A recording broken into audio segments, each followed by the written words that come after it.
What up, guys? Welcome back to the Mac Effect. Your host here, Mike, like always, doing his best, trying to bring you guys good interviews, good content.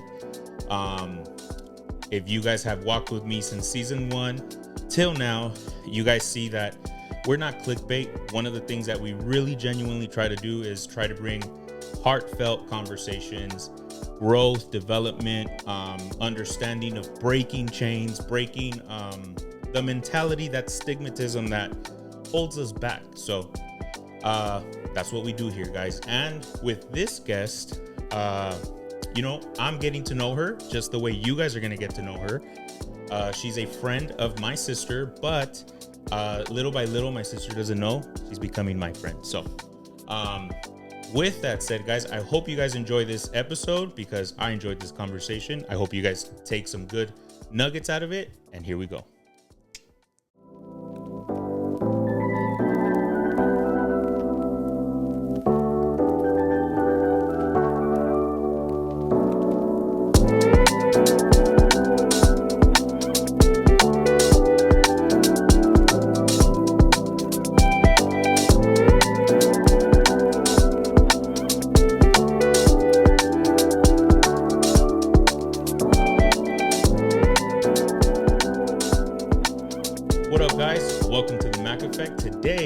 Our friend Lizeth joining us on set. I really do appreciate you taking the time. I know you come from pretty far. It's okay. Thank you for inviting me. I'm super excited to be here with you. Yeah. So and thank you. Well, as we have this conversation, I don't know too much of your story, but my sister has given me hints of it where I'm like, well, I want to know more.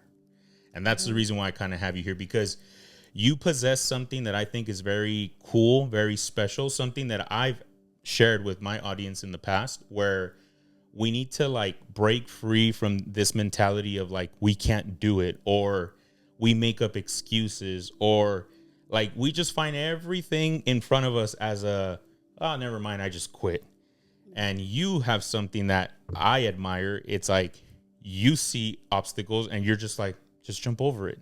And I love that mentality that you have, because it's how do you get there?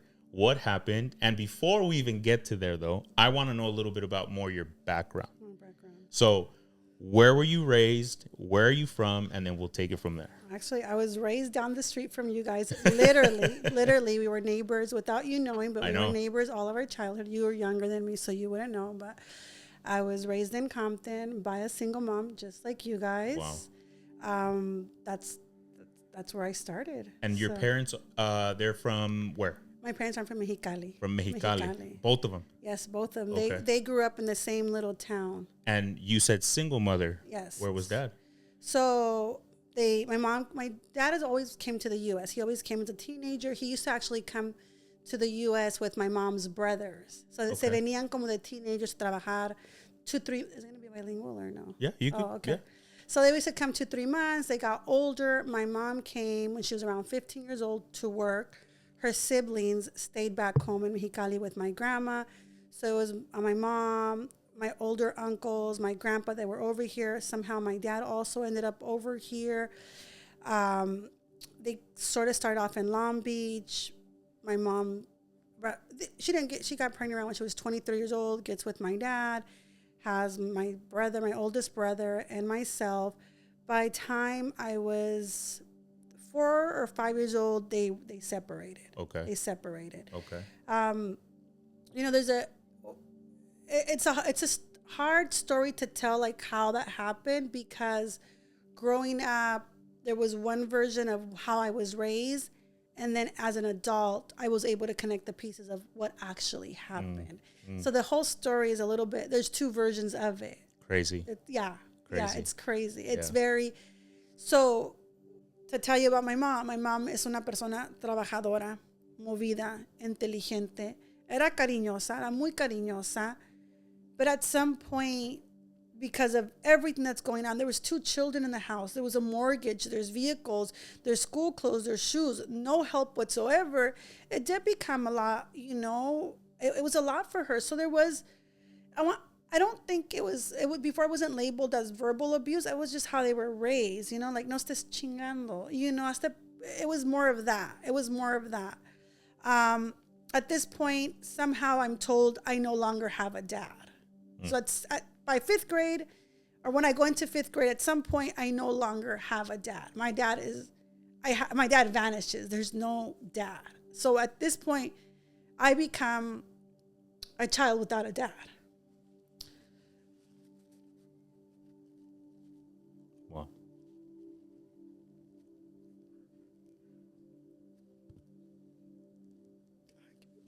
No, it's all good.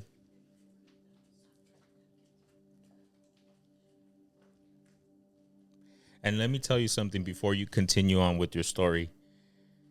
Tears are a sign of there's a healing that needs to take place within there for you. And there's no coincidence that this is why you're on the podcast and this is why you're here. Okay, so we're back at okay, so at some point I have no dad. Okay, so from the age of, let's say, how old are you at 5th grade? How old are we in 5th grade? You're 10. ¿Sí? Yeah, 10 años? Yeah, like 10, 11. 10, 11, ya no tengo papá yo, tengo una mamá trabajadora que nos da todo lo que ella pueda darnos. No eran cosas de lujo. It was nothing luxurious. But we always had food. We had a home that we enjoyed. We had a vehicle. We were at school. She gave us everything that she had. She gave to us. I had a birthday party every year, and a big birthday party, thanks to my tias, to my mom. Comidas. We had Christmas. Tu tia that's here with us, that's your mom's sister. Yes, okay, yes. That's her baby sister. Got it. So we had everything. My mom would do the best to give me lessons in life. Beautiful. She used to work at a barbershop. Well, she used to work 3 jobs. She used to work at a barbershop, and on the weekends she would take me with her. And she's like, vente, vamos a trabajar. And I would be there, and she would tell me, quiero que aprendas a hablar. Quiero que mires. I want you to see so you know that you can learn how to talk to people. Come with me so you can learn how to see. I want you to learn how to talk to people. I want you to learn how to talk to people. And I would go with her. But she was struggling financially. She was a very smart person. She is a very smart person. Very. I'm going to tell you that how smart my mom is, I will think 3-4 times when I have a conversation with her, because she is 4 or 5 times ahead of me. Like, she is a smart lady. She is a wise lady. So she is doing her best to make all ends meet. She makes casitas behind her house, and she rents them. She has to divide our house, and she rents them out. Wow. But in all this, we're safe, we're comfortable in our own house. Like, she's always made it, you guys are comfortable, you guys are fine, there is food. My mom, junk food in our house was a treat. Because when my mom went to work, at 5 a.m, there was a whole meal on the stove. Wow. So when we come home from school, we never felt there was never food. Our fridge, ceviches, pozoles, enchiladas, whatever. We wanted, I don't know how, but we never not had food. Wow. And this was her working 3 jobs. There was a very short period of time, and now that I look at that time, and I remember, my aunt might have a different version of this, but I remember when we came back home, she wanted to party, so she wanted to go out, so she would go out dancing like Thursday, Friday, Saturday, and Sunday. Yeah. She would go dancing, but she would be up at work at 4 a.m. to take care of her responsibilities. Yes. And I think at that time I was like, we didn't have an intervention. I don't remember using that word, but I'm like, there's a problem. So I think I told my tias, and the tias told my mom, and my mom was like, oh, you guys are telling my business? Like, no. So we got in trouble for that. So we never said anything. It was very short-lived, but she never brought anybody to our house. She never brought a man to our house. She never let us see her dating. There was no phone calls with men. It was us. Wow. It was us. She kept us protected. She kept us safe. What's your mom's name? Gabby. She kept us safe. She kept us protected.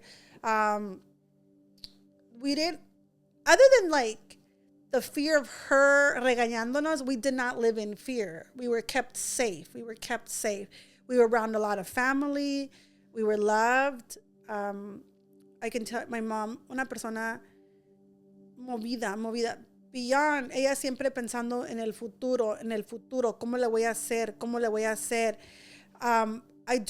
We did not have luxuries, but we had what we needed. Yeah. We had more than what we needed. I'll tell you, forever I will be in debt, like grateful for this. So I at that time, I had to be how old, yeah? I mean, I'll tell you this story. So I went to a friend's house, okay? No, backtrack. I went to my cousin's house, and my cousin had a computer. Okay. It was a computer thing they had found at like a vacant house. It was a black screen with all you could type as letters. It was todo amarilla, todo yellowish. It was just the old computer. And I sat there, and I just sat there, and I never had touched the computer. I had never touched the computer, but it was old. You couldn't do anything with the computer. Somehow I go and I tell my mom, like, I go to a friend. So that was the computer, but I didn't know what a computer could do because you're learning. It's new. It's all new technology. We didn't know. There was no internet. There was no internet. I didn't have internet. Some of the viewers don't know what dial-up is. So, yes, we did not have internet. Yes, we did not have internet. Okay, nobody had a computer. Nobody. I'm not talking about low-income people. Nobody had computers. Yeah. Computers were just not a thing. So I go to my friend's house, and her dad has a computer. Somehow I get access to the computer, and they let me have a sleepover, and I'm in somehow nobody found out, and this computer's in the living room. I think it was just meant to be. I'm on the computer till 7 a.m. Oh, wow. My friends wake up and they're like, Liz, you never went to sleep. And I was like, no. I went home and I told my mom, and that computer had internet. I go home and Mom, I want a computer. Can you buy me a computer? Now, my mom's working 3 jobs. My mom is, They're expensive. Yes. She goes to my tia. My mom and my tia make it happen. No way. Yes, they make it happen. And they didn't buy me just any computer. They went in where'd you guys go? Circuit City. And they said, give us the best of the best. So they bought me the best of the best. I lived on that computer. My mom let me stay home What fascinated you in the computer? I don't know. Everything, the feel, the sound of a keyboard, the sound of a printer, the touch on my fingers of a print. Like, I can't explain it. I love if you show me a computer, I love it. I love anything a keyboard. I love it. I love how it sounds, the noise that it makes. At that time, it was a dial-up. You had to connect your phone lines to the computer, to the TV, to the computer. So you would run the wire all the way to, it was a whole mess. But get off the internet. I'm trying to use the phone. No. Let me tell you something about my mom. Well, I was in the chat rooms, like, doing crazy stuff. My mom was like, está aprendiendo, déjala, con que aprenda, mija, con que aprenda. I remember she let me stay home a week and not go to school so that I could use my computer. My mom was like, pro computer, use it, learn it. She was good. She was like, learn it. The computer always kept me home. So while I had my moments que me distraía, I was always home with the computer. I love being on the computer. I can't tell you I could tell you, but I just love it. So trying to find out what chats, guys. Huh? No, nothing. Which one? What? I'm like, we're trying to find out what chats on that. Everything. LimeWire. Military. You guys don't know what LimeWire is. AOL military chat, Texas, anything. I was fun. We were like, it was fun. It was just fun. It was fun. I would make greeting cards sometimes, but mostly I was on the chat. But my mom thought I was learning, so I could type really fast. Let's go. So, it was so good. It was my computer skills was so good. By the time I was 8, so all this time I have no dad. I have a mom that whatever that does. You were just told. I was told, but there was no told. It's not like you were told he was dead. You were just told you just don't have him. No, I was told, tu papá no los quiere. Él ya tiene otra familia. Él no los quiere. Tu papá no los quiere. Yeah. So I had no dad. I really had no dad. Yeah. No los quiere. Hurt people. My dad hurt people. Yes, my dad would maybe once or twice. I saw my dad drive by and we would run from him. So your dad would visit from Mexico? No, there was no dad. There was no dad. No, I know, but you're saying that he literally drive by. And that's it? That's it. And try to get a glimpse. Well, at the time, I didn't know what this was, but there was no dad. There was no dad. No, I had no dad. Yeah. I do remember seeing my dad once or twice drive by. I remember one time when I was in the 5th grade, he drove by and he saw me. He didn't know what school I was at the school. He just happened to drive by, and I see him and I start crying because I'm scared of him. I'm scared of him. So I was scared of my dad. I was scared of my dad. But I have no dad. There's no dad presence. There's nothing. There was a time that my mom did need my mom. My mom needed my dad. She wanted to refinance the house, get some money out, and but the house, my dad came through. I was 15 at this time. My dad came through. She did let us see our dad. She was like, "Okay, go see your dad. Go, because I need to get this done." She, very wise. Vayan, hey, the kids, very wise. Very wise. She's like, "We got to get this through." She lets us see our dad. We have no relationship with our dad. There's fear. How was that like for you? Because you were afraid of him. We knew we were there. I mean, I don't think we knew. We just, vamos a hablar con tu papá type of thing. Vamos, tengo que hablar con tu papá, vamos. That was it. Got it. We meet up. So you felt more like, fine, since mom is saying it's okay, then it's okay to go see him. It was okay. It was just like, vamos con tu tío porque tengo que hablar con tu papá. Like type of thing, So we go to, not even in our house. We go to my uncle's house. My dad, no questions asked, nothing. And I give him that because not just anybody would do that. There is a lot of men that would be like, hey, that's 50 mine. Like, I got a daughter over there. I also got to take care of. My dad was like, that's your house. Here, no questions asked. That's your house. My dad did give my mom a lot of credit. You have that house because you did that. I didn't do anything. You did that. You made this happen. This is your house. My dad always gave my mom credit. Hands over the house. My mom does whatever she has to do. So one time that I saw my dad when I was 15, didn't see him again. That was it. I remember, around that time, around when I was 15, sí vino darme dinero. He gave me $1,000 to buy whatever I wanted. It was around. Oh. Yeah. My mom did let me keep the money. She probably needed it, but she let me keep the money. I do remember that. I did buy whatever I wanted. I was like, I got to buy 501 jeans. Buy myself 501 jeans. I was so happy. That's probably my only pair of 501 jeans. I don't know what happened to the rest of the money, but there. So my mom did struggle through it. So now she marries. I'm all over the place. She marries. She goes on. She lives at our house. My little computer skills get me a job, a really good paying job because I faked the resume. I don't know. Tell me how I got to fake the resume.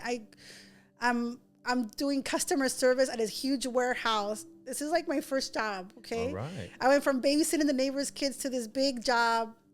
Where was it? So I was at CCL Plastic Packaging was my first job. It was Rosecrans. My mom took me the first couple of weeks to work. And then somehow I was like, all right, I have enough for a car. So I bought a little car. What'd you get? It was like a little Toyota, like a little, it had no radio, no AC. But I bought my own car. My friends, their parents bought them cars. My mom didn't buy me a car. I think she probably would have bought me a car if I asked. Yeah. But I think I wanted to do it myself. I remember wanting to do it myself. So I bought the car.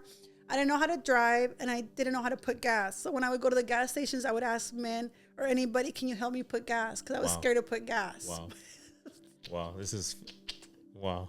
You were afraid to put gas. I was afraid to blow up. Not to lie on your resume. Not to get a job that you're probably not qualified for. Not that you. Let me tell you about this job. Let me tell you something about this job. I was afraid to put gas. Yes. Let me tell you about this job. So they were so backed up on their filing. I was a customer service clerk, assistant. So I did whatever the customer service people needed. It was like a big corporate. It was a big company. It was huge. I had my own little walkie-talkie, and they would be like, okay, go check on production. I didn't know what they were talking about. I didn't know what it meant, but, I was there. So I remember it was so much work. I'd have files, so much stuff. I was filing, all day filing in the beginning. I remember this guy, he's like, hey, do you want me to just throw some of these files away? And then I was like, yeah. So he came with the pallet, put everything on a pallet, and he threw it away. He was like, es que te ves cansada. And I was like, half of your workload was just gone, just like that. They were so proud of me. They thought I filed everything. They're listening to this right now and saying, now we know where our files were. We filed them directly in the trash. Yeah, there you go. But hey, I got the job done. So you wanted them out of the way. So Done deal. Got done. So at this point, I already have a job. I don't think I had the car yet. How old are you? At that point, I'm 18. Okay. So I have the job, and I'm walking. I went to the tiendita, and I'm walking home, and I see a guy. And at this point, I have a job. So my mom can't tell me, supposedly my mom can't tell me nothing. Okay. So I go home, and I tell my mom. Sorry, Gabby. I'm going to go out tonight because I don't care. You can't tell me nothing. That boy never picked me up. So it didn't call, whatever. Anyways, that relationship, he's not. It wasn't a toxic relationship. It was me for the first time being free to be able to be in a relationship. 100%. So yo me agarré de eso. I do. Pues es que yo no había salido, no tenía la oportunidad. I hadn't had the chance to have a boyfriend. It was my first experience. All these things were new to you. Yes. And you were like, oh, I like it. It was just the only first chance. So you fall in love with whatever, I had already been suppressed for so long. I wasn't allowed to have a boyfriend at 14, 15, 16. I wasn't free to have that. So when I got I want my daughters to hear that. At what age did you start dating? But it was a bad thing because then you don't, No me estés ayudando, por favor. I do see the bad in it because when I got the courage to say, hey, I'm doing this, it was with whatever. Yeah, I hadn't experienced anything. It wasn't the best situation for me. I do remember telling my mom, like, Mom, I want to go live with him and blah, blah. My mom was like, no. It was so bad. And my mom, to the point, she's like, okay, I know this is not going to work out. I know this is not, but you're not listening to me. You don't see what I see. Go live with him. He cannot come to the house. This is your house. This is not his house. You go live with him and go see how it goes. And your house will be here when you come back. It will be here. No questions asked. Vete. So I'm like, cool. So I go tell him, and his mom calls me. And she's like, no. Like, my son is not good for you. No. Oh, wow. No. My son does not know about the world. Like, I won't let you do this to yourself. Absolutely not. Like, you work. My son doesn't even know. You can't do this. Y tú todavía. Yo, like, I'll pay the bills, I'll pay the rent. I got this. I can figure this out. So that doesn't work out because his mom says, absolutely not. Like, my son's pretty much going to ruin your life. So somehow that gets, this one's, if you want to edit this one out. So this boy cheats on me, okay? So he cheats on me. Why do we have to edit this out? So he cheats on me, and I find out how and I'm not going to go into the detail how I find out. So he's like, don't leave me, we don't have leave to me. go on the details, but you just found out. Yeah, I found out that he cheated on me. So he's like, don't leave me. And then he says, remember, it's a boy it's a boy. It's literally a boy doesn't know how to do anything. So he's like, don't leave me. So I say, okay, fine. You took him back. No. I said, okay, I won't leave you, but I'm going to do the same thing that you did to me. So he's like, okay, fine. He says, I'm out of here. But before you continue on to Utah, now you have experienced many things in your life. Mm-hmm. Now, when you look back and you look at that, at yourself younger, and you say, when you told that first boyfriend, fine, I'll get back with you, but you got to let me hurt you the same way you hurt me by cheating on you. Was that the right thing to do or the wrong thing to do?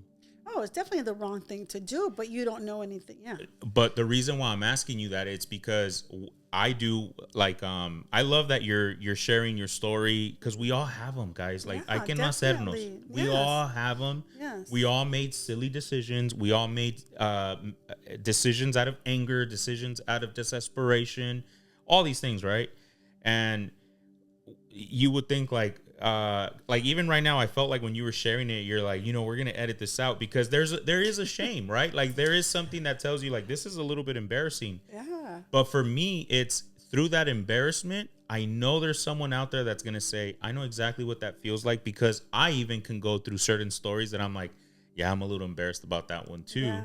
But the reality is, it's like you have to learn from it.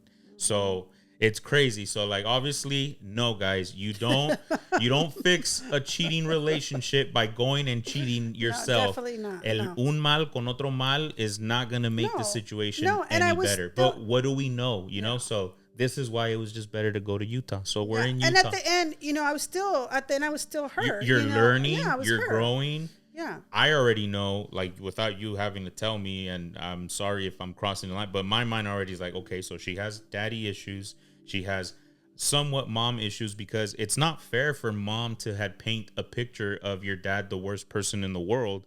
Like, that's not right. My mom did the same thing with me with my dad. Y dile a tu papá, y dile esto. But then my dad too would be like, y dile a tu mamá rebomba que se. And it's like, oh my gosh, like, why am I in the middle? So anyways, we're in Utah. So we're in Utah. You moved with your brother. With my brother. And yo soy trabajadora. I'm a hard worker. So by day 3, I got myself a job. I'm cool. I'm good. I remember my mom. I mean, she never told me, I'm proud of you. But, like, I remember I had enough money to save. About this time, I had a newer car. So I had enough money to save up for my car. Like, I don't have to worry about car payment. I'll get to Utah, I'll figure it out from there. Boom, my little resume, my little resume on my computer. I land a job. I get another job. I had a job, and then I would get off like at 12. So I was like, oh, let me just get another job. I ended up in property management, which I loved. I did that the whole time that I was there. I had a cousin that passed away here in California. And I was like, I want to come back home. But, rent in California was expensive. Utah's a piece of cake. But I did property management. So I was like, well, I'll just go do this over there. They give you a free apartment. So it took me I got a job, and then you were in Utah for how long? I want to say about 5 years, 4 or 5 years. Wow. Yeah, it was a while, in which I really enjoyed it. But I wanted to come back home. All my family was over here. Yeah. It worked. All of my family was in the valley, in the San Fernando Valley. So it just ended up that I was able to get a job over there. So I was closer to everybody, and I was able to get closer to everybody. It worked out perfect. It was expensive. My tias were there for me. You were doing management over there in Utah, and then I came over here and did the same thing. Okay. Yeah. So I just got another job over here. My family was there. My tias. It was come home. My tias. I stayed with them for a couple of weeks until I got, or months. I'm not sure, until everything got kind of situated. I was able to get my apartment. Good. Then I did. Ya no se sabía nada de esos otros muchachos. Nada. That was all closed. Yeah, that was all gone. Closed. Yeah, ya estaba ya más grande. Ya estaba ya past that. Yeah. I was older. I was pasado 5 years, and I'm a type of person that does grow out of certain things quick. Like, I'll catch on quick, maybe a year or 2 or something, but eventually, I grow. My dad's coming around. My mom visits us. My mom, separately, but they're there. Correct, so, correct. But in my head, I still don't have a dad. Okay, I have a mom, but in my head, I still don't have a dad. Traumas. Okay, correct. If my dad stood in front of me, I could tell you, like, I didn't have a dad. Wow. Okay? Like, I literally... I get you. Yeah. Por all the years that your mom painted that picture. Yes. So I did not have a dad. Even if he was in front of me, I would feel I don't have a dad. So I do property management. I did that. I enjoyed it very much. I did more like, I originally started in Utah. I started low income. It was really rewarding to me. Low income and senior citizen. It was really rewarding to me. Then I moved on to more middle income apartments. And then I moved on to luxury apartments. That was different. Then one day I'm enjoying my job. One day they give me, like, I used to manage 5 buildings. And then when they say, hey, we're going to give you, they gave me a luxury building on top of what I was already doing, and they gave me another larger building. So I asked for a raise. They bring me into the office, and they have a screen in front of me. There's a guy in the computer, and he's in the computer, and he's typing away. He's like, oh, you asked for a raise because, and then he turns his screen around, and he shows me this graph, and it says, based on your lack. I did drop out of I didn't finish high school, so I didn't have an education and didn't finish high school. So I'm considered a high school dropout, right? Even though I went to the 12th grade, I'm considered a high school dropout. He turns the screen around and he says, you know, we ran pretty much, you're Latina, uneducated, from Compton, in his words, or you're actually overpaid. Wow. You're overpaid. We're willing to give you $1 pretty much out of pity. I stepped out and I had a panic attack. I cried so bad. I felt humiliated. I was sad. I was sad. Let me see. This had to be 2015. Lloré mucho. Why? Pues me humilló. Like, I knew I could do the job. I was doing the job and I was good and I loved it. I really loved it. Yeah. I loved doing it. Which is going to lead to like where you're at right now. But, you know, I'm so glad that you mentioned that part of the story, because moments like that are either going to break you in here, where it puts a barrier that you never feel you can break free from. And a lot of us live in that culture. You're very successful in what you do, and I can see it naturally, like hanging out with you, like certain things that we talk about, a certain business, a certain this, you've broken from that. So it's so easy for you to just say, just jump over the hurdle. Like, what's the damn problem? Yes. But for other people, well, for you, when that guy told you that, I'm sure at that time in 2014, 2015, whenever that was going on, when you went out crying, I'm sure there was a part of you that's like, I'm never going to be able to break free from this. Like, how stupid was I? No. I'm not that person. It's more, me entra miedo. Me entra fear. Yeah. But it wasn't like, hey, how I'm going to break free of. I'm not the type of person to be like, now that you're saying that right now, that is not who I am.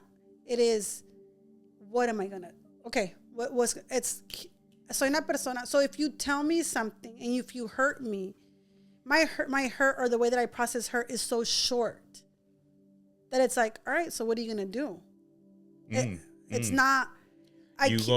So your mode is different from like, I'll go through it for a bit, but now it's like, so now what are we doing from here forward? Yes, I'm going to go through it for a minute. Yeah. Like, I'm going to cry for maybe like 5-6 hours. And then I was like, all right, so like, what's going to happen? So I'm not a person, but I didn't, until you said this right now, no, I'm not a person that's easily broken. Now, are there situations that could have broke me, that should have broke me? Is there situations where, hey, like this would probably break another person? Yes, absolutely. Absolutely. Did I cry? I was hurt. Yes, I was absolutely hurt.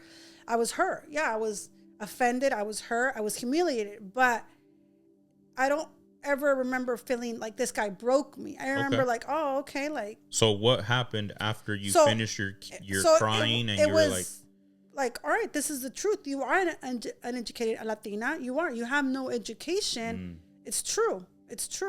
And let me tell you another thing that I didn't, when I was in property management, when I was in the luxury building, and I didn't connect this till after, okay? When I was in the luxury building, I was younger, you know, and, entraban guys que, this is prior to this guy telling me this, okay? This is prior. So before this, I had done low income housing, senior citizen, and then I moved on to medium income, and then I moved on to luxury. When I was at the luxury building, I do remember guys coming up to me and say, oh, like, is this your, like, part-time job? Are you in school? Or are you like in the industry? And I'd be like, no, like this is my life plan. Like, and then that was it. They would like, I felt they wanted to ask me out, but this is at that time, right now that's just normal. But at that time, those apartments were $3,500 for like a 1-bedroom. Those are people that were building their houses. These are people that were just there 6 months in LA on a business trip. They were come from another country while they looked for another home. So it was a whole different game. I had never seen this, ever seen this. I did have a feeling they wanted to ask me out, but once I said like, no, this is my life plan, not like that, but I was like, no, this is what I do. They would be like, oh, like. A lot of shallow stuff at that level. But that was my life plan. I get it. In reality, that was my life plan. I didn't have anything else. Totally. didn't have anything else. Now, in my childhood, in my teenage years, and as a young adult, I do remember saying, oh, not having something in my head that said, a business de cortar pelo, but it was very minimal. It was very hidden. It was very suppressed. Why? It was very suppressed. There was nobody around me that had a business. There was no business owners. There was nobody ever saying, hey, you can have your own business. There was none of that. So, and fear, right? I don't remember if it was fear. I don't remember if it was me. It was just, no sabía. Yo no sabía lo que era. No one around you has a business. No one has ever told you you could be a business owner. So, like, of course, I mean, I think naturally your mind also goes to a little bit like, pues si me aviento, pues da un poquito de miedo. No, because there was no aventarme. There was no business opening. Because my mom would always say, mija, pa' que trabajes. Yeah. Para cuando trabajes. Yeah. There was never a mention, un día vas a tener un negocio. Got it. So there was no negocio, nothing. It was a very small, if I want to say like tiny, a business, but it was tiny. It was suppressed, but there was a ganas. So my solution was I'll get 2-3 jobs. So if I ever envisioned I want to buy a house, it was like, all right, let me see how I'm going to get 2-3 jobs. It was never how I'm going to get a business to buy a house. Never. Makes sense. Never. Yep. It was I'm going to get that's all I knew. So even the thought of a business was very tiny. Eran ganas. It was in there somewhere, but it was not up in the front. It wasn't like, hey, I want to be an entrepreneur. I didn't even know what that was. So I'm at the building. I'm seeing these people, these young people my age, right? I remember this one girl, Julia, comes in and she's like, just give me the most expensive apartment, Latina. She's like, I don't care what it costs. Give me the most expensive apartment. And I was like, oh, well, it's this much. Okay, how much do I need to make? This much. All right, so. I'm seeing something here, but keep going. I'm like, all right. That building was, I think, was like 1 bedrooms, or it was made up of 1 bedrooms, and there were about like, probably like 20. I remember they were estaban caros, estaban in thousands. So she's like, is this enough, or do I have to go like is this enough to show how much I make, or I have more that I can bring? And I was like, so I look and I was 10,000. She was making, I had income of 10,000. She said she had more, but I was like, she's making 10,000 a month. Like, how? And then I realized, like, I did something wrong. Like, how is this girl? We're the same age. She's Latina. She looks and she acts and she speaks no different than me. Maybe she did speak different, but I get it. She's making $10,000, and I'm looking at everybody's my age, and I'm like, I realized I did something went wrong here. Something went wrong because and for me, the point that I'm getting, like, as I'm hearing you, is like, have you ever heard someone say, like, for me to know who you are, show me the group of friends you hang out with. And that's what I'm seeing, because what happened is that the Lord exposed you to something that was like, listen, this is possible. Yeah. And for you to just ask the question, like, wait a second, like, she's still saying she could bring more if needed. Like, first of all, she doesn't need to bring more, but it's like, I'm doing something wrong. I think that's when God kind of started waking something up in you, saying like, hey. And I'm not motivated by money, but it was more of like, how come she can do it and I can't? So I'm like, damn, I need some Julia money, you know? Like, I need some Julia money. So I was like, okay, but no pasó nada. Then I go to who is my daughter's dad. I go, somehow he takes me, he's living in one of those apartments. No. Yeah, he lives in one of those apartments, but he's going to buy a house. He's buying a house, so he takes me up to the Hollywood Hills. He's like, I'm going to buy this house. Were you dating him yet or no? No, not yet. No, I didn't like him. So he was just your client. He was a resident there. I didn't like him. He used to get on my nerves.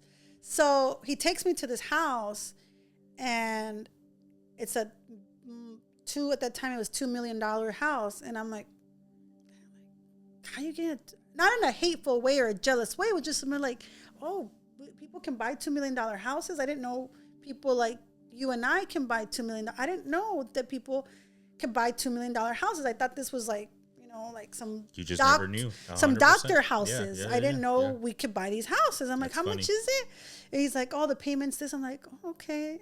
So nothing happens. Se queda ahí. I just, I learned and I walk away. I'm still trying to have 3 jobs to buy a house somewhere, anywhere. I'll settle for Compton at that point, right? Yeah. But honestly, mine wasn't even in a house. It was more like, I'll be a renter. Let me just have some extra income. Let me just go to Cabo or something, for a week. Very basic. So then I'm at that building. I'm seeing like these people are my age. I did something wrong. I realized I did something wrong, but I didn't know how to fix it, and there was no urge to fix it. I just realized I made a left turn where I should have made a right turn, Okay, that stays. There's nothing I can do about it because I'm thinking these people are educated. These people I don't know where these people, but I don't have that, and I don't know how they got there, and nor am I trying to find out because I'm just trying to have 3 jobs.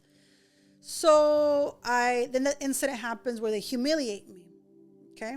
They humiliate me, and I'm like, all right, so somehow they got scared. You can't do that to people. You can't talk to people like that. So apparently this guy was talking to everybody like this.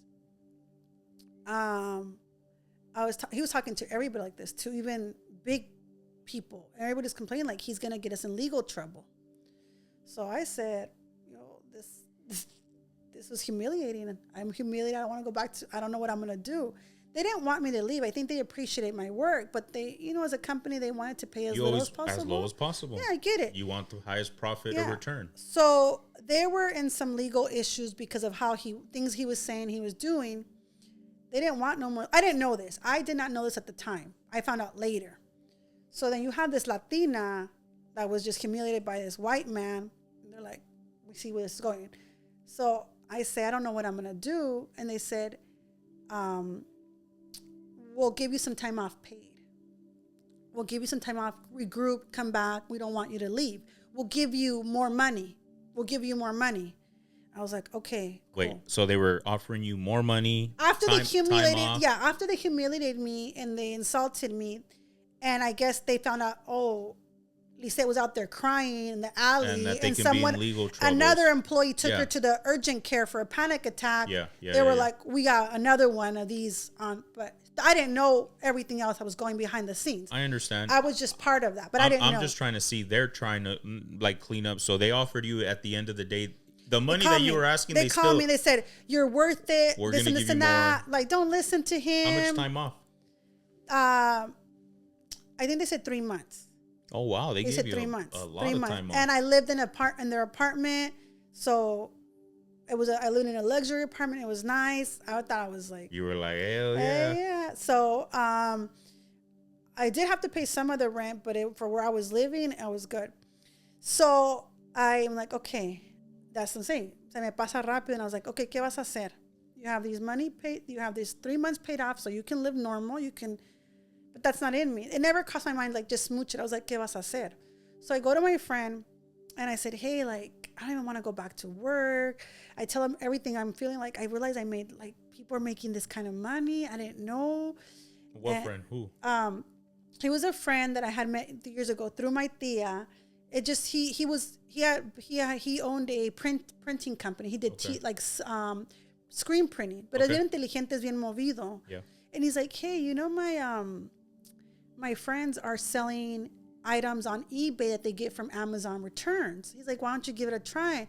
And I was like, what is it? He's like, well, you buy these pallets of boxes, big pallets of boxes of stuff, and then you just sell them on Amazon. And I sell them on eBay. So people return stuff. So I don't know. He didn't get to that. But I was like, okay, let me try it.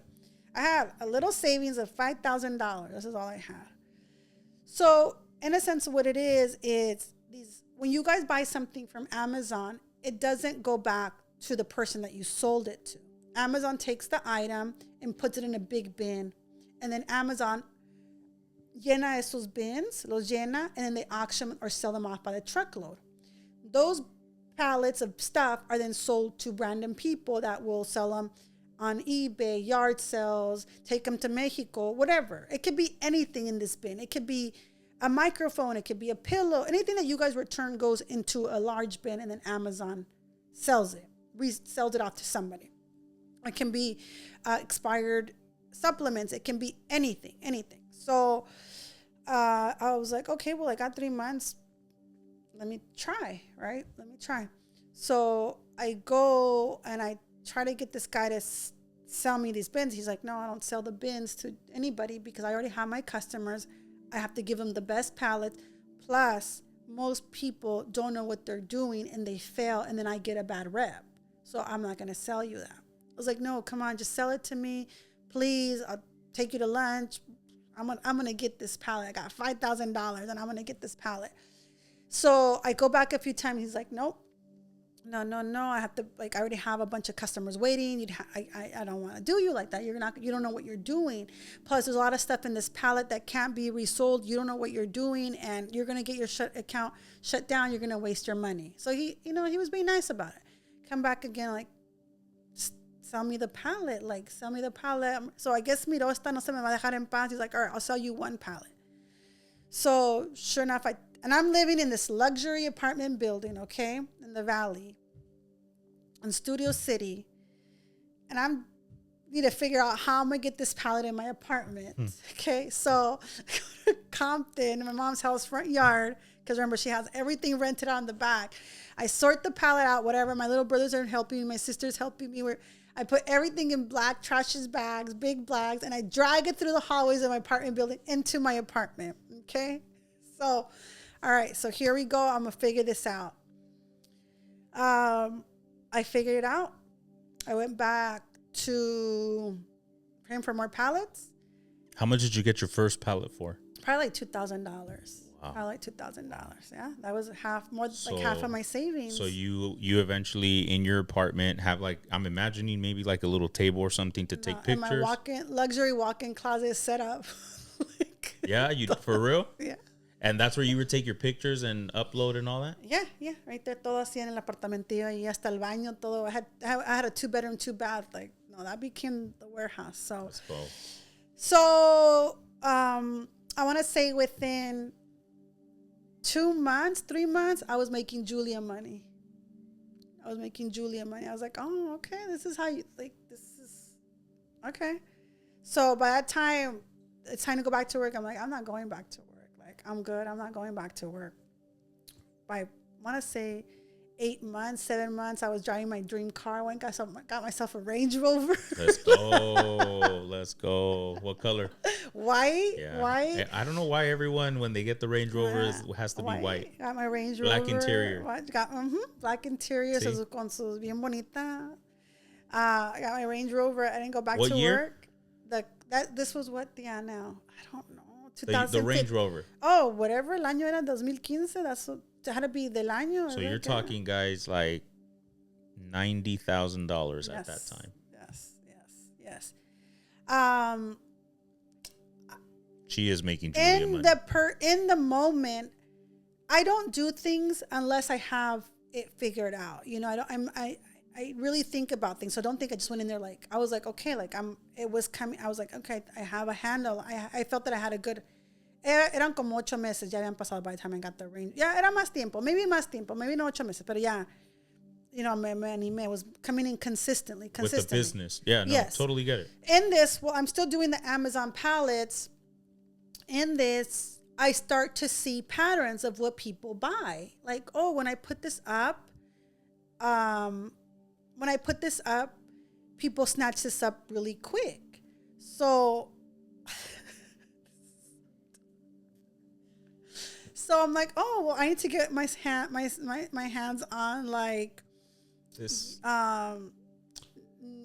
It was whatever it was. I need to get my hands on. Let's say it was a vitamin. This what's a brand of a good brand It doesn't. I mean, okay, it was a popular brand. So I would call a company and be like, I need to buy 20 bottles. I'm like, we don't sell 20 bottles. I was like, well, so how do I get more of this? I need more of this because this is what sells. This is what sells. You noticed the trend. Yeah, there was a company, Sweet Sweat, that sold sweatbands to make you sweat. So I called Sweet Sweat. I'm like, I need 20 of these because I sold it on eBay real quick. And they're like, we don't sell 20. we won't even sell to nobody. We just sell direct to consumer. And I'm like, what is direct to consumer? Like, what is this? You're learning terminology and all these things. I didn't know what it was. I was just trying to get 20 to sell on eBay because every time I posted it, they bought. But then I was like, well, I need 20 of these. I don't need one. I need 20. But Sweet Sweat didn't want to sell me 20. They didn't want to sell anybody 20. So I was like, all right, so how am I going to get 20 of these? I'm still trying to get 20, right? So I'm at the post office dropping off my packages from whatever I'm selling on eBay. And I see this girl, and she has 100 of the same bottle. And I was like, I don't know what's in the bottle, but I'm like, how does she get 100? And all the bottles look the same. I'm like, how does she get 100? Like, she got 100. She got 100 of that bottle, and she's packaging them the same. So the reason that I needed 20 was because when I was selling the Amazon pallets, it was one of everything. So una pastilla de esto, una sweatband de esto. So I had to constantly be posting. So I needed 20 of everything so my job could be easier, right? But I get it. So I go to the post office and I'm dropping off my packages, and this little girl with the carrito, and she has 100 of this. She has a whole carrito, and she's there packaging them at the post office. She's not even bringing them done. She's packaging at the post office. And I'm like, and she's even writing her labels by hand. And I'm like, okay. So somehow I go up to her and I say, I want to buy 20 of your bottles. And she's like, oh, okay, here's my website. But she's thinking I'm trying to buy them for myself. And so I go home. I see her take her carrito. You know those carritos, a little, como que van a la grocery store. And people that don't have a car and they walk home with their carrito from the grocery, that. Yeah. So I see her walk across the street from the post office. I'm like, this girl don't even have a car. How she get 100 of these? How did she get a carrito full? Like, how? She don't have a car. Like, okay, if she doesn't have a car, or maybe she does have a car, but why doesn't she come with her? Something, she doesn't have it all together, but yes, she managed to get 100 or a carro full of this. So I go and I Google her, and I see that she's posting from her apartment. I'm like, oh, this is not a real company. She made this. Like, she made this herself. This is hers. So I was like, well, how do I make my own? So then I was like, okay, well, I'm going to make my own. Whatever I want to make, I'm going to make my own. Then I started realizing, well, Sweet Sweat made their own. Like, everybody made their own. I started realizing, like, oh, you make your own. I love it. So then I was like, okay, how do I make my own? So I call around and be like, hey, I want to make, 20 cremas. They're like, no, honey, you got to make like 10,000. Yeah. You got to make 10,000 cremas. Oh, well, how much does 10,000 cremas cost? It costs this. Okay, hold up. I think I got that. So does that have to be like cash? Don't trip. I was like, yeah, I got, I got that. eBay had eBay was coming in with $15,000-$20,000 a month. So I was like, oh, okay. So I'm going to make my own. So you're still doing the eBay thing, buying the pallets while you're still trying to figure out this other side of how can I start getting. Well, I'm coming into figuring it out. Correct. Well, I'm coming as you're trying to figure it. Yes. But you're still doing the eBay thing. Yes, but eBay's telling me what sells. Correct. eBay, You're learning. I'm getting the data. What is it? You're market survey from eBay live experience. So I'm really hands on, knowing like I need to get this because every time I post this sells. So I go and it takes me months. Había días. I'm gonna be really honest, and I laugh about it now, but I don't want to make it. I don't want to lie about it. I can laugh about it now, but when I do think about it, it was painful. My body hurt. My body ached. Había días que yo no sabía qué día era. There was days. I'm not a person that will eat junk food. I eat junk food. Like, I'm not a person that'll go to fast food. I've never been that person. I was eating. That was it. I don't know what day it was. It was days that I did not shower because I would forget to shower. It was painful. It was painful. Physically, mentally painful. Not emotionally, because it wasn't emotionally. I was having fun, but it was physically painful. It was painful. And I'm going to say, as this story progresses, it got more physically painful. It got worse. But before you keep going, I do just want to add, like, I mean, to the audience, the viewers, the listeners, like, I have a episode, many episodes of self-growth, self-development, realizing these things. So as I'm hearing you, like, we all have different perspectives. We all have different ways of seeing things. We come from different backgrounds. So you're not going to see it the way I see it. I'm not going to see it the way you see it.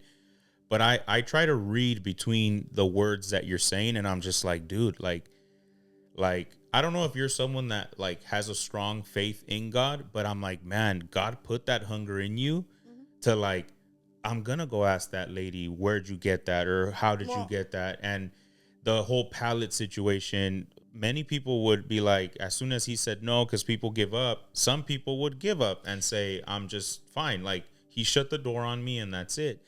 But I see in that, like, what I'm seeing right now in my life, that it's never too late. Like, it doesn't matter if you're 40, 50, 60 years old. It's never too late to say, let me try, let me figure it out. And that's what I'm trying to awaken people, right? Like, how many times haven't I shared with you guys in the past? I always wanted to lose weight. And I felt like God came at me one day, like, pero, like, derechito. And I felt like God tell me, no lo pierdes, because you don't want it bad enough. And if you really wanted it bad enough, Mike, you know what you have to do. Stop eating the things you're not supposed to eat. Start working out. The solution's right there. We just don't want to do, like, we want it just papita. We want it easy. Yes. We want it to just fall in our laps, fall in our hands. So right now that you're saying that you're aching, I'm even seeing like, man, she was putting in the work. So I'm not gonna lie. I'm not. So in all this, because I'm going to be very honest. You're going to have to, if you want to do something and have a business, a successful business, because anybody can have a business. You can open up a business tomorrow and have a business. Now, is it going to be successful? That's another thing. Is it going to be profitable? Is it going to make money? That's a whole different story. And all this, you have to pick something. You're going to pick one thing. There was no going out. There was minimal times with my family. Partying. There was no partying. There was none of that. There was no, yes, tenía mi Range Rover porque me di lujo, pero no andaba yo en las malls comprándome. I had the money to reinvest because I wasn't spending the money. The biggest investment, it wasn't an investment, it was un lujo, un gusto. Sí, te diste tu gusto. Yeah, y no me arrepiento. Oh, do you want to hear a joke? Wait, do you want to hear something funny about the car? Wait, so you know how you were saying, I'm going to backtrack a little bit. You know how you were saying, oh, you went and asked the person to where she got it. Yeah. Remember, my mom used to take me to work. Yeah. And she used to say, quiero que aprendas a hablar con la gente. Yes. Yep. Que no tengas miedo a hablar con la gente. Yep. That's where that comes in. Yes. So I get the Range Rover. I'm not a person that tells anybody my business. I will keep things private. You probably show up at my house and I have a new car, but I'm not going to post. I'm not going to say I got a new car. Once you show up, you'll be like, oh, you got a new car? Yeah, I got a new car. That's it. I'm over. I got my little reward, whatever, but it's for me. No, I'm not going to be like, I got a car. You know, that's not me. Like, I posted my truck as soon as I got my truck. I was super excited. I'm just not that person. But we're all different. Yeah, I think when it comes to guys, like for me, that was I share with you guys. I was desde los 19 años he querido esa troca, you know, so. The funny story. So I get the car, whatever. This is going back to when I got the car, my dream car, right? And I take my mom to eat, but she can't. Instead of me, somehow we end up meeting there. I don't pick up my mom from her house. We end up meeting there. My siblings drop her off. So we're walking back to the cars to get in our cars. And I tell my mom, oh, Mom, este es mi carro. And she's like, mija, un día, mija, un día. And I was like, no, it's really my car. And she's like, yeah. She's like, So that was funny because she's like, mija, un día. And I was like, I know. Maybe my mom didn't believe in me. Wow. I know. Wow. Okay, so I figure out how to manufacture my own stuff. I went to the University of YouTube and Google, where my check it out, guys. University of YouTube and Google, where there was no funding, no mentors, nobody I could go to and say, hey, how do you start a business? Wow. There was nobody. I had nobody. There was Which is why I wanted to bring you, because some of us, I'm honest. I'm sometimes like, man, like I need someone to mentor and teach me, and sometimes you don't. Sometimes you could do it on your own. You know, you said like it just goes to show you when the hustle is real and you really want it, you could figure it out. Like you're a good example of like you're broke because you want to be broke. Yes. I was broke because I was comfortable and I didn't know anything else. I was never broke. I was paycheck to paycheck because that's all I knew. But if I could be real, paycheck to paycheck is kind of like being broke. Okay. And not like in a mean way, right? Like, yeah. Yo lo digo mucho con respeto, but it's like, let's just call it what it is, guys. Like you mentioned something earlier, like when he called you out and made you feel bad, but you kind of accepted it. That's what we need to do. We need to accept. Like we need to not, oh, you hurt my feelings. You just offended me. Then you're going to stay there. Yes. And for me, it's like, no, dude, I don't want to live paycheck to paycheck. That's why I don't want to be comfortable with that sentence. I'm living paycheck to paycheck. No, that offends me. I'm broke. That offends me. So it has to change. Anyways, that's my 2 cents, but you were saying. So, and I want to be very honest. I don't want to, I know I'm laughing and everything, but I want to be, because it's really to where I'm at now. I think these parts are important. Again, there was no going out. There was no partying. There was no drinking. I probably made a drink at home, but I wasn't literally out drinking, you know? Boys. No, there was none of that. I was home. I was home trying to figure this out. I was eating lo que estuviera around the corner. Parecía homeless, You didn't have your daughter at the time. No, I did not have my daughter for the first part of this. Okay, there was none of that. There was stuck glued on the computer, living and breathing this. There was no, hey, I'm gonna go give myself a spa day. No, there was like, hey, let me go pop bottles. That money was being saved because I was realizing how much it was gonna cost, and it's not cheap. So that's what it was. So I'm gonna be very honest. If you are going to do this and you're thinking, I'm gonna go do what this Instagram model does and these Instagram influencers do, no, that's not. I don't know what they're doing, but I'm going to tell you that it is not how they paint it. It is not how they paint it. I was not. And if you are trying to start something like this, please, I mean, I'm sure you're going to agree with me.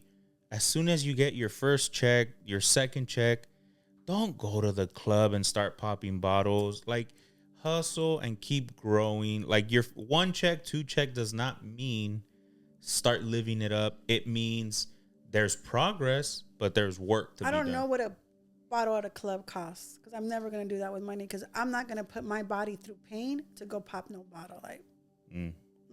But that has to do also with your childhood, what your mom, what you saw, like, hey, si vamos a gastar, va a ser en cosas que nos beneficien, no, you know. So I figured out. I figured out how to manufacture my own goods, how to import, export, how to make them in the U.S., how to make them in Colombia. I'm all over the world. I figured it out. Wow. So now you have a business. Now I have a business. What's the name of your business? Well, wait, we're not there. This was my first business. Yeah, cálmate. We're not there. We're first business because I'm still figuring it out. Let's see what happens there. I'm able to get a house. I'm able to get in this. Ya tengo mi niña. Well, no, actually, that was my first business. So it was just e-commerce. It was sweatbands, waist trainers. That's what was selling. That was really, really trending. It became a multi-million-dollar business. It did very, very well. I was able to create job opportunities for a lot of people. I was able to really learn a lot. I learned what not to do, what to do. It was a great experience. I was able to be profitable. I was able to buy a house in California, in Los Angeles. And if anybody's in Los Angeles, California, knowing, you know, that is very hard. I did buy $1 million house. So I'm very, that was very, that was very Julia money. I bought a custom built, I want to say close to 6,000 square foot custom built home. Wow. Beautiful home in California. Beautiful.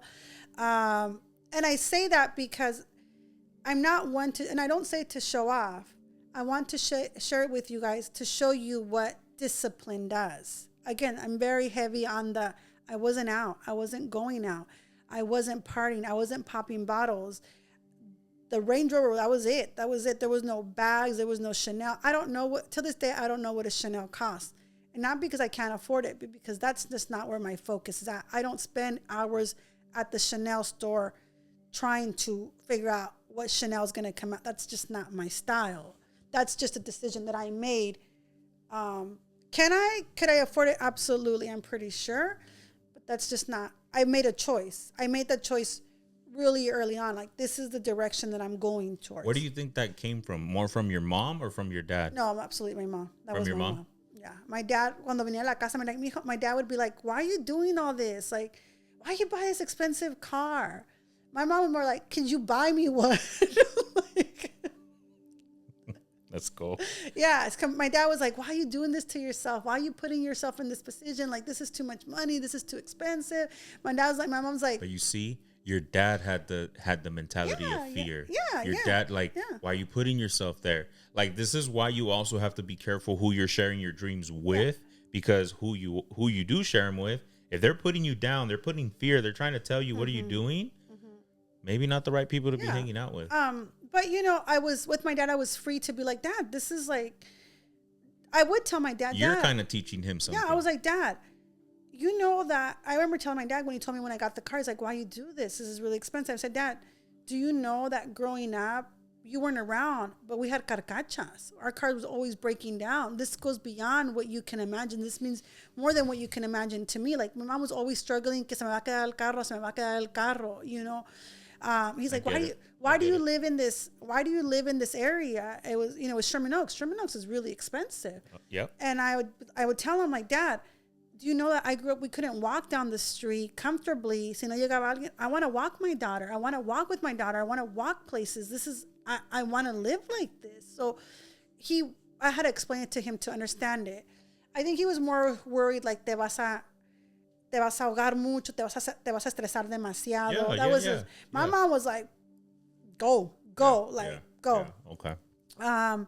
I did have a lot of family love, support, a lot. My tias were around me. But you mentioned, like, because I asked you what's the name of the business, and you're like, no, well, that was the first one. So, like, that first one no longer exists? No, so it does, but it's very minimal. Okay. So, because in all this, this sounds really, I know this is going to sound dumb, but it's the truth. I never thought it was going to be, I just thought I was just trying to make Julia money. I wasn't trying to do all of this. My vision wasn't that. Dumb. My vision wasn't that far. It just went step by step. It was like, okay, I'm just trying to live in Sherman Oaks. Oh, I'm just trying to buy a house now. And it wasn't like I'm out to buy $1 million house. It was I'm just trying to buy a house. It was just vision. So with that business, it was like, oh, I'm just trying to sell waist trainers. I'm just trying to sell sweatbands. I'm just trying to sell stuff. It wasn't like, oh, you can have a business that's a brand. I didn't know all of that. It was just kind of, I was rolling with the punch. It just happened to be a multi-million-dollar business. It just happened to end up that. We were even blessed with a waist trainer. I remember the care package came in after my ex-wife gave birth to, I think it was Jordan, after Jordan. Yeah. So, you know, or JJ. Through there, I learned, and I was like, okay, I'm going to do this again. And I did it again, even bigger and better. It has not been easy. I'm not going to say that. What is the reward? I didn't used to talk about money, but one day they were writing an article about me, and they said there's power in numbers. There's power in numbers. So I'm a little bit more open to sharing numbers now. Let's talk numbers. No, I'm just kidding. But let's see. I want to make sure I didn't miss anything. So I opened up the business. I buy the house. The business is making, generating, not but it's it's in the low millions, but it's generating millions. It's creating jobs, and all this. I'm learning. I'm growing. The first business, I see everything that I went wrong, everywhere that I went wrong. I'm able to, even though it's profitable, I'm like, okay. Give an example. I'll give you an example. Like, what was something that you're like, I learned that this was not the right move? Not that it wasn't the right move. It was more, not a mistake. I could have did this better. I could have did this better. So not branding. Okay. I just picked the basic logo. Okay.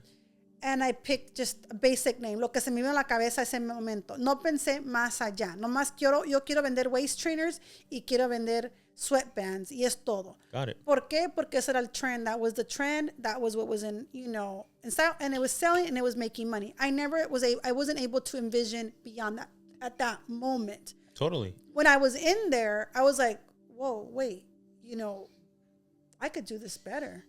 I could do this better. I can do this way better. But the reason why I asked that question, it's because that's something that I've shared in the past, guys. It's like, just get out there and do it. Just do it. And that I'm glad that you did it, because regardless whether if it was a mistake, an error, I could do it better, however you want to label it. Yeah. The whole point is by doing it, you saw something that you're like, if I tweak here, if I tweak here, I can make this a little bit, I can make money like this, I can make it go like this. And that's why I'm saying, like, just do it. Like, sometimes I've shared with my audience, when I hit record on the podcast, I don't know what I'm doing. Yeah, but let's just go. Let's learn. You can watch a million videos. You can read a million books. You can go to a mentor. You can go, which I had none of that. You can borrow money. Crazy. That's what impresses me, that you didn't have that. There's no funding. This is self-funded. This is no loan. There's nothing. There's nobody saying, here's $50,000 for nothing. There was this all for my little $5,000. So the thing is that you're not going to learn until you're in it. And one thing that I learned is where you start off is not where you're going to end up. And that's okay. It's good. But there's never going to be a right time. There's never going to be a right opinion. There's never going to be a right moment. It's not going to work out unless you try. Try. And you pick a side. You have to pick a side. What are you going to do? And it's okay. Whatever side you pick, just make sure that's what you pick. You're dedicated to it. Yeah. You say, you know what? I'm going to make money because I want to buy Chanel. You better buy the best Chanel. You better get that bag and enjoy your Chanel because that's what you wanted to do. Correct. If I'm going to make a business because, you know what, I want to just be chilling at home and work 8 hours, be good with that, but pick a side. But if you're saying, I want to go start a business so I can pop bottles, you better enjoy that bottle because I'm going to tell you that's not going to get far. So pick a side. You cannot do both. That's what I do know. My success hasn't been because, I was like, I'm going to do. No, my success has been because I'm going to literally dedicate my life to this. It's going to hurt. And I realized that it hurt. It hurt. When I say hurt, it hurt mentally, not emotionally, no, physically hurt. I have PTSD from seeing boxes because the boxes hurt after you have to carry so many boxes. They hurt. They're heavy. But that's the path that I chose. That's the path that I chose. Now, with that being said, what has that given me? What has that given me? What has that sacrifice given me? It has afforded me multiple homes in California. And we're not talking about little homes. We're talking about multiple homes. I am on the path, I want to say, the next year and a half that I will be sitting on close to $5 million worth of real estate where I'm not paying for a dollar from it. And I'm in a custom built home living mortgage free. Wow. That's what it has afforded me. That's right. It has afforded me to be on vacation with my daughter traveling through Mexico for 3 months. It has afforded me to be across the country for a month, not worried about anything. So there is a payoff, but I've picked a side. It has afforded me to be able to provide my daughter to go to one of the most prestigious schools in Los Angeles. That's what it's afforded me. Beautiful. We don't worry about what we're going to eat. I do not live paycheck to paycheck. If anybody in my family comes to me and says, I'm in an emergency, I have this, I don't have to think twice. It has, and it's afforded me to do a lot, but it's been a focus.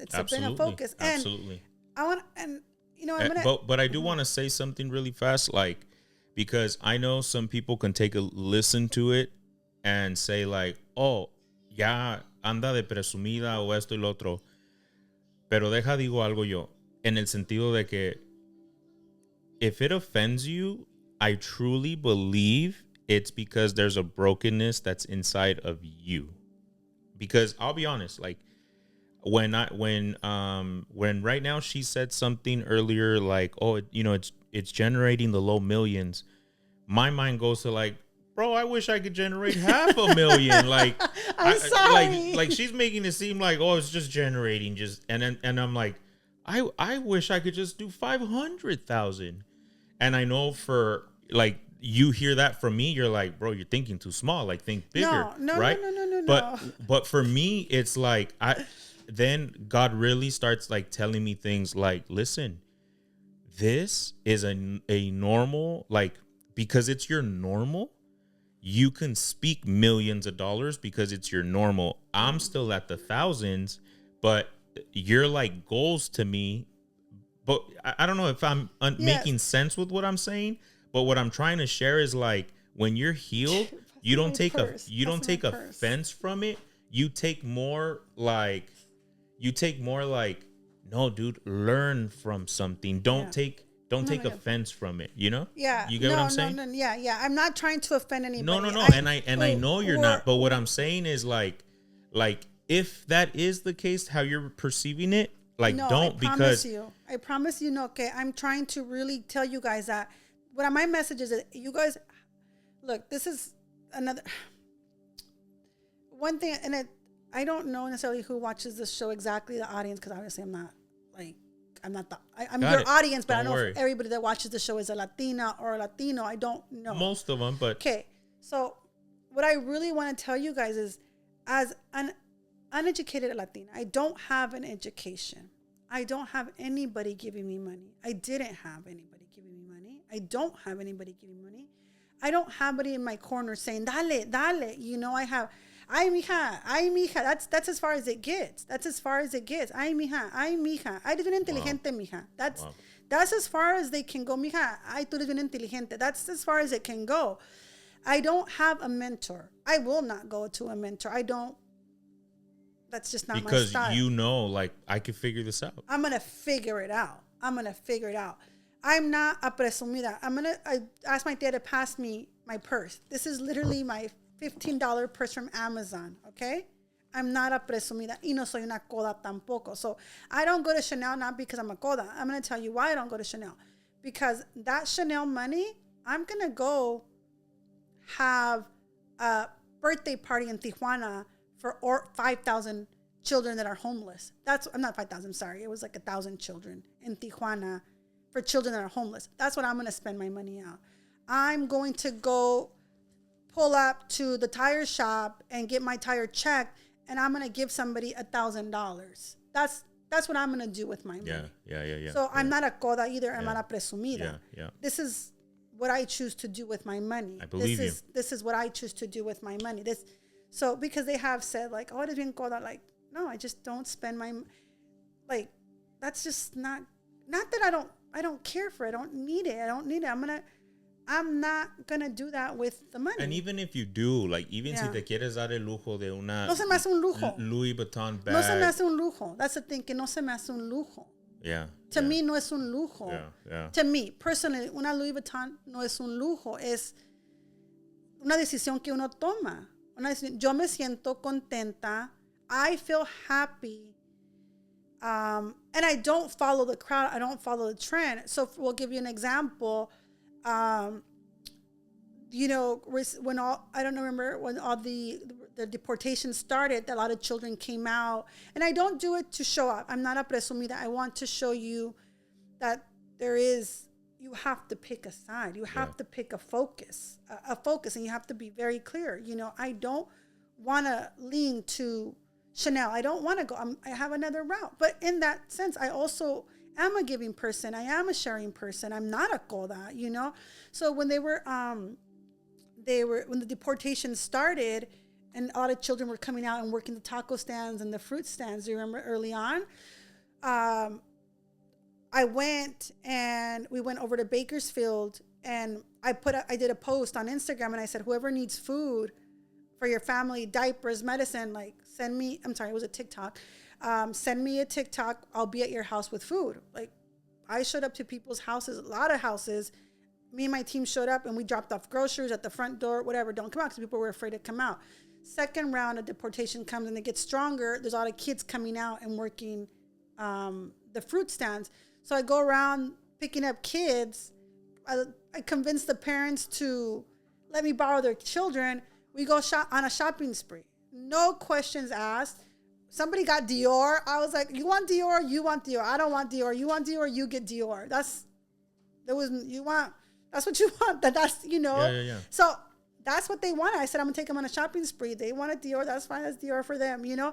So that's where I choose to spend my money. That's my, you know, those are my lujos que yo me doy. Yo me doy. So that's kind of, anyway, well, but that's the track that I'm on. I'm a track of, I want to use my money to give back in a meaningful way. Absolutely. I may never start a charity or a nonprofit. That's fine. That's not my vision. My vision is like, I want to just make people smile on this path. Absolutely. So when I share these numbers, I don't do it to show off, or when I say, oh, I could afford it, I don't do it to show off. I just show like, hey, you can reach this level, but it doesn't have to. There's a different version you can take. There's a different path. I do believe that if you are starting a business because you want to afford luxury goods, Chanel and Louis Vuitton and all these things, it may not be the best, I get it, thing to do with your money very early on. You know, but you're seeing it from the perspective of you're in the side that not many people are on. You're like the side where people see like, well, I'm just trying, like, excited. I had someone tell me, if you're excited for the weekend, yes, no. you're probably not doing the right thing. I hate the weekend. You're probably not doing the right thing. I hate the weekend's the worst days for me.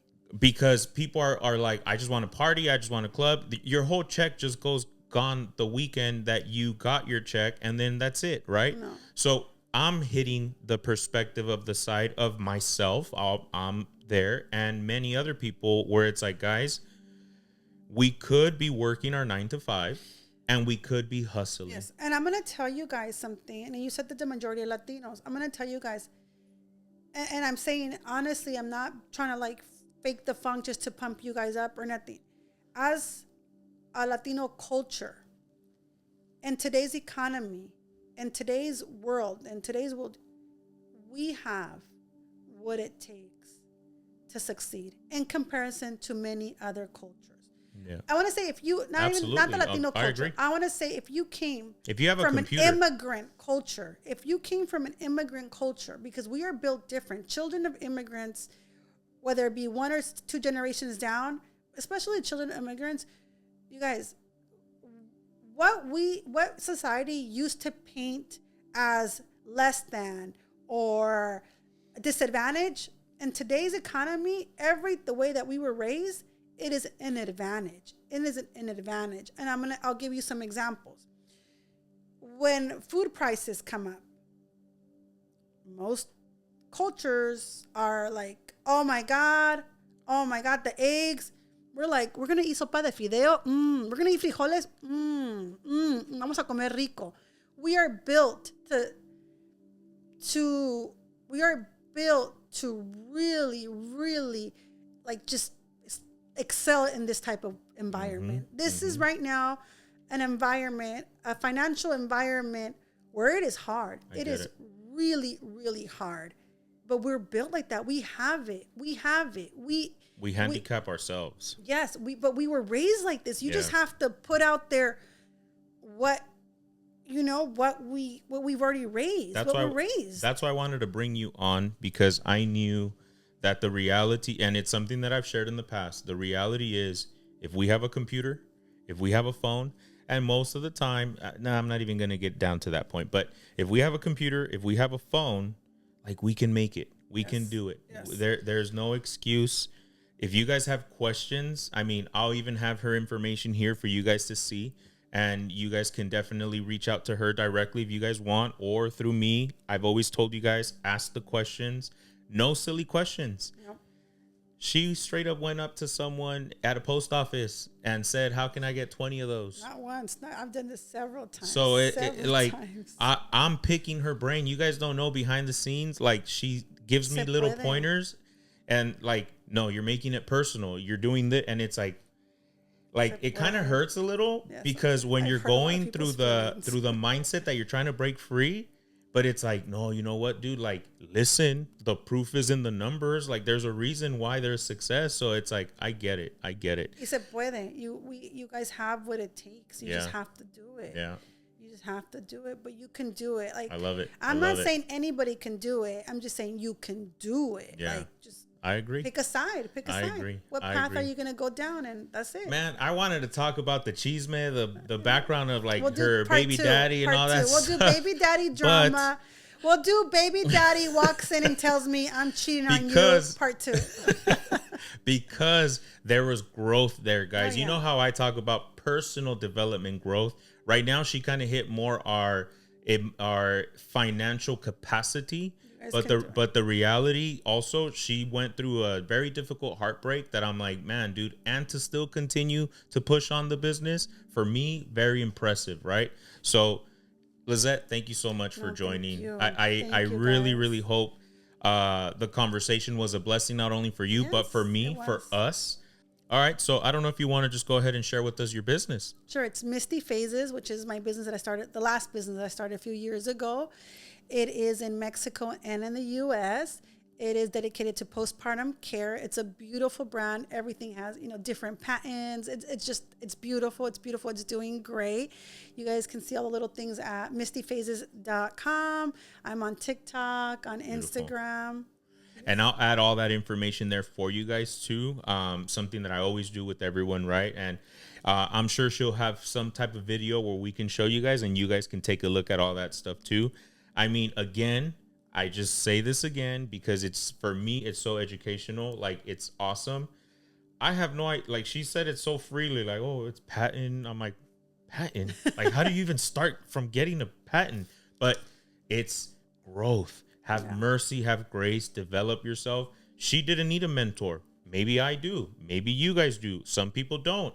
I have no problem picking her brain and telling her, teach me these things. She didn't need it, but does that make her better or worse? No, she just did it. She's different. I'm different, and we're going to learn. But I'll share your information there, all your social medias. If you guys want to go and support, go for it. Wow. I mean, to me, again, it's impressive. Like, it's impressive to me too. I'm still like, damn, who is this? Like, which is awesome. Guys, thank you so much. I hope you guys liked it. Thank you for tuning in. I'll see you guys next time. Peace.